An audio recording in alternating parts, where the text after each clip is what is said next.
Homeschooling a child with ADHD can be really challenging. And I recently had a friend express frustration because when her daughter had something exciting that she was looking forward to, she could knock out all of her schoolwork in about 2 hours.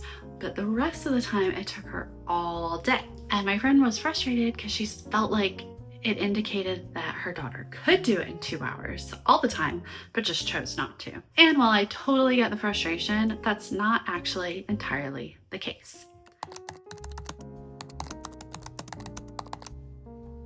Let's think about it this way. Let's say you sat your child down at the table and you asked them to draw you a picture of a flower. And to do that, you gave them a big fistful of vibrant, colorful markers. And your child came back and drew just the most colorful, creative flower you had ever seen them draw. That would probably be cute enough to hang on your fridge. Now let's say you sat your child down at the table and asked them to draw you a picture of a flower, but instead of giving you all of those other markers, you just gave them these markers. The flower would come back looking quite different. You might notice that it's less vibrant, less colorful, less seeming creativity involved, look less like a flower. After all, you don't have the right colors. But if your child created that flower with just these 3 markers, you would never say you could do a more beautiful flower, but you chose not to, because you would recognize that your child didn't have the same resources available that they did when you gave them a whole fistful of colorful markers. That's really what's happening when you ask an ADHD child to perform the same way under different circumstances. So yes, if your child is properly motivated, has lots of dopamine flowing in the brain,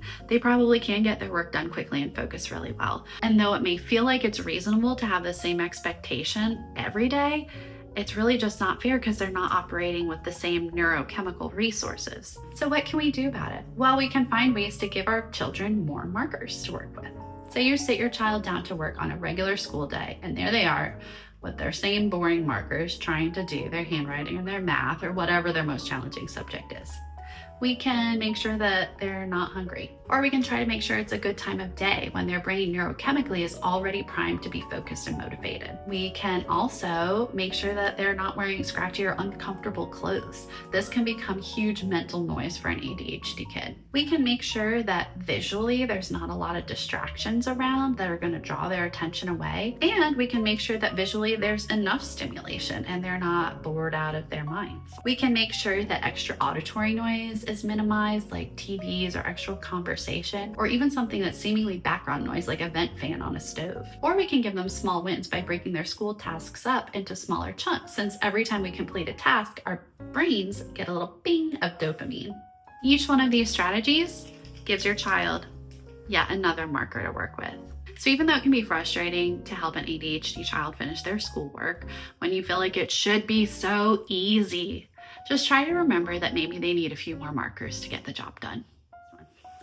I'm Joanna, an occupational therapist and human biology professor, and now also a homeschool mom. And if you found this helpful, I hope you'll let me know in the comments and also consider subscribing to my channel. I will see you next time.